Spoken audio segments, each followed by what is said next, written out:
Hello guys, welcome back to the channel. तो इस video में हमारा टॉपिक है events leading to fertilisation. Fertilisation कौन से प्रोसेस के थ्रू होता है, कौन से स्टेप्स के थ्रू होता है, वही देखना है। तो फर्टिलाइजेशन क्या होता है, यहाँ पे स्पर्म और हमारा जो ओवम है उसका मिलना होता है फर्टिलाइजेशन। और ये फर्टिलाइजेशन होता कहाँ पे है? ये होता है एम्प्यूला पे। फैलोपियन ट्यूब जो स्ट्रक्चर हम बताए थे, फैलोपियन ट्यूब के एम्प्यूला में। तो ये कहाँ का है? एम्प्यूला ऑफ फैलोपियन ट्यूब, जहाँ पे ओव्यूलेशन होने के बाद सेकेंडरी oocyte, ओवम नहीं, सेकेंडरी oocyte वेट करता है। ठीक है, तो लास्ट वीडियो में हम देखे थे कि यहाँ पे वेट करता है कौन? सेकेंडरी oocyte के स्ट्रक्चर, मतलब सेकेंडरी oocyte वेट करता है और उसका स्ट्रक्चर हमने डिटेल्स में डिस्कस किए थे। तो देखो, जो सेकेंडरी oocyte है उसका पहले यहाँ पे स्ट्रक्चर जानना ज़रूरी है। अच्छा, और इससे पहले ये बता दें, ये जो स्पर्म और ओवम कहाँ से आ रहा था? गैमेटोजेनेसिस प्रोसेस के थ्रू, स्पर्मेटोजेनेसिस प्रोसेस के थ्रू स्पर्म, और oogenesis प्रोसेस के थ्रू मतलब सेकेंडरी oocyte फॉर्म, मतलब last eight the end of the stage में ओवम फॉर्म होता है जब स्पर्म का एंट्री होता है। क्योंकि हम देखे थे कि सेकेंडरी oocyte से ओवम फॉर्मेशन के बीच में वो सेल साइकिल अरेस्ट में चला जाता है जब तक ना स्पर्म एंट्री हो। ठीक है, ओके। तो oogenesis प्रोसेस स्टार्ट हो रहा था हमारा इंट्रायूटेरिन लाइफ से। स्पर्म का प्रोडक्शन स्टार्ट होता है प्यूबर्टी से। ठीक है, मतलब स्पर्मेटोजेनेसिस प्रोसेस स्टार्ट होता है प्यूबर्टी से। अब देखो, सेकेंडरी oocyte का स्ट्रक्चर अभी इसमें जानना ज़रूरी है। तो सेकेंडरी oocyte के स्ट्रक्चर में बीच में रहता था सेकेंडरी oocyte, इसका न्यूक्लियस, इसका मेम्ब्रेन है, ये इसका मेम्ब्रेन है, ऊओलेमा बोलते हैं हम इसे। इसका मेम्ब्रेन को हम बोलते हैं ऊओलेमा। इसके बाहर और एक लेयर होता है जिसे हम बोलते हैं ये वाला विटेलाइन मेम्ब्रेन। ये क्या है? Vitelline membrane, vitelline membrane. और इसके बाहर रहता है, इसके भी बाहर रहता है कौन सा लेयर? ब्लू कलर में ड्रॉ करते हैं। इसके बाहर रहता है जोना पेल्यूसिडा। ठीक है, ये जो लेयर है ब्लू कलर वाला, ये पूरा जो भी है द थिक लेयर जो है, ये हमारा जोना पेल्यूसिडा, जोना पेल्यूसिडा। अच्छा, ये जोना पेल्यूसिडा के बाहर और एक लेयर रहता है जिसे हम बोलते हैं ग्रैन्युलोसा सेल। मतलब जो ग्रैन्युलोसा सेल्स, मतलब क्यूमुलस उफोरिकस जो सेल होता है ग्रैन्युलोसा सेल लेयर का, वहाँ से फॉर्म होता है। और इसे हम बोलते हैं कोरोना रेडियाटा, ऐसे करके बहुत ऐसे एक आउटर एक बड़ा लेयर रहता है जिसे हम बोलते हैं, इस लेयर को कोरोना रेडियाटा। ओके, तो ये कुछ लेयर्स होते हैं हमारा सेकेंडरी oocyte का। बीच में रहता है सेकेंडरी oocyte। ठीक है, बीच में ये वाला सेकेंडरी oocyte, इसका मेम्ब्रेन है, ऊओलेमा बोलते हैं इसे। अच्छा, अब जो स्पर्म है, स्पर्म कैसा दिखता था?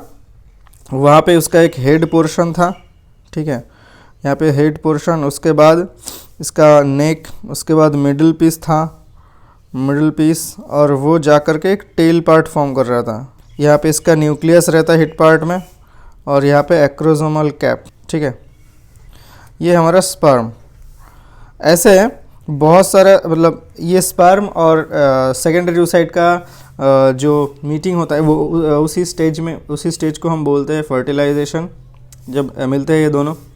ठीक है, तो स्पर्म में तुम्हारा क्रोमोसोम काउंट कितना होता है? ये हैप्लॉइड सेट रहता है, तो इसमें रहता है 22 प्लस X और 22 प्लस Y।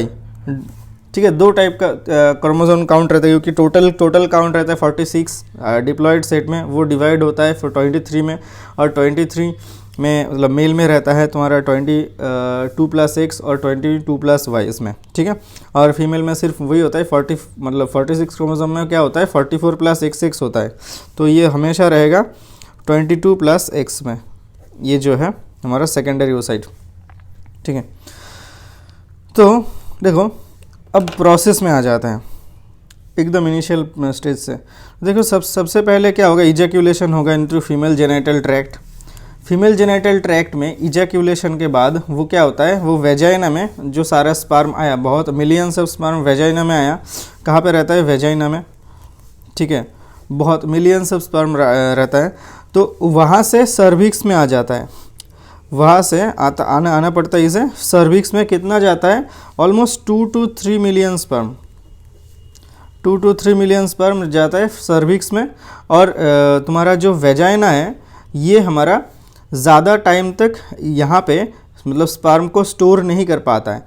वहाँ पे क्या होता है, देखो वेजाइना में अगर ये स्पर्म 2 से 3 घंटे से ज़्यादा, 3 आवर से ज़्यादा अगर यहाँ पे रहा तो ये स्पर्म इमोबाइल हो जाएगा, स्पर्म हो जाएगा इमोबाइल, ठीक है।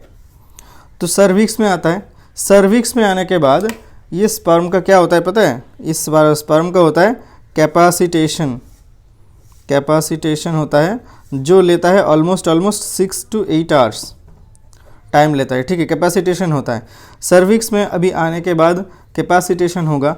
बस कैपेसिटेशन का क्या होता है, मतलब क्या होता है, इससे क्या फ़ायदा होता है स्पर्म का? हाइपर मोटाइल हो जाता है, हाइपर मोटाइल, और एक्वायर्स एबिलिटी टू फर्टिलाइज ओवा। तो कैपेसिटेशन होना ज़रूरी है जो होता है सर्विक्स में, फीमेल जेनिटल ट्रैक्ट में।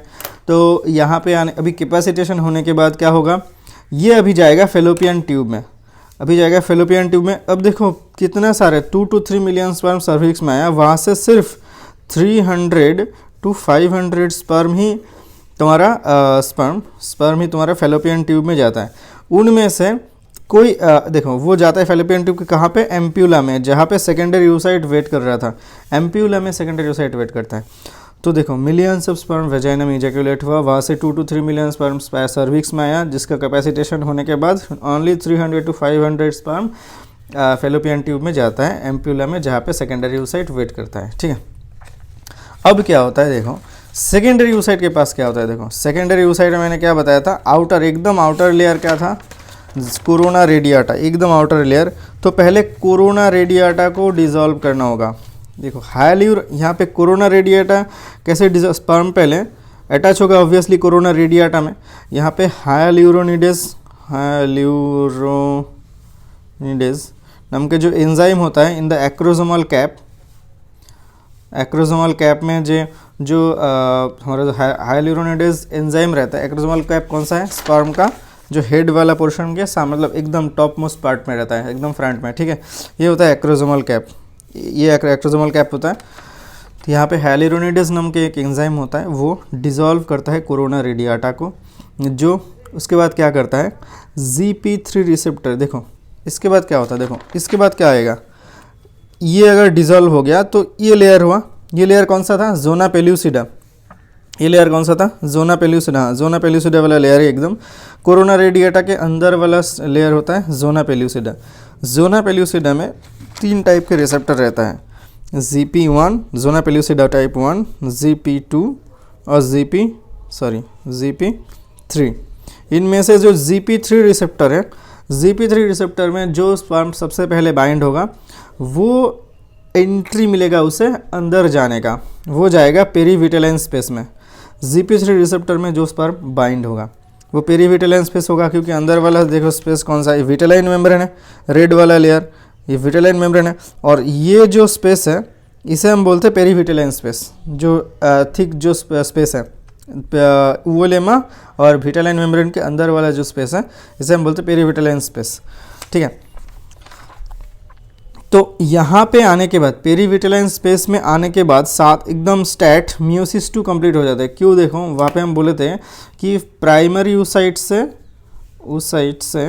फॉर्म होता है सेकेंडरी यूसाइट, ठीक है, और सेकेंडरी यूसाइट से फॉर्म होता है ओवम और फीमेल प्रोन्यूक्लियस, ठीक है। तो यहाँ पे दोनों ही स्टेज बीच में अरेस्टेड हो जाता है। एक तो प्राइमरी यूसाइट का जो अरेस्टेड स्टेज जो होता है वो होता है डिप्लोटिन स्टेज में, और ये सेकेंडरी यूसाइट का ये मेटाफेज स्टेट में, और प्राइमरी यूसाइट का ये जो डिप्लोटिन वाला स्टेज में जब अरेस्टेड हो, ये रिज्यूम होता है कब? प्यूबर्टी में। और सेकेंडरी यूसाइट का जो फॉर्म होने के बाद जब ये एम्पुला में वेट कर रहा है मेटाफेज अरेस्टेड स्टेट में, तब ये रिज्यूम होता है कब? ये रिज्यूम कब होगा? जब स्पर्म एंट्री होगा, स्पर्म एंट्री होगा, ठीक है। स्पर्म एंट्री होगा कहाँ पे एंट्री होगा? पेरीविटालाइन स्पेस पे। अगर पेरीविटालाइन स्पेस पे जब भी ये स्पर्म आ जाता है तो ये सेकेंडरी oocyte कंप्लीट हो जाता है, इसका डिवीजन ओवम में, ओवम फॉर्म करता है और फीमेल प्रोन्यूक्लियस, ठीक है। तो फीमेल प्रोन्यूक्लियस में कन्वर्ट होगा सेकेंडरी oocyte जब स्पर्म एंट्री होगा इन द पेरीविटालाइन स्पेस, ओके। अब क्या होगा? पेरीविटालाइन स्पेस के अंदर वाला पार्ट का नाम क्या है? देखो, ये है हमारा ब्लैक, ये जो ऊओलेमा है, मतलब सेकेंडरी oocyte का जो प्लाज्मा मेम्ब्रेन लेयर है।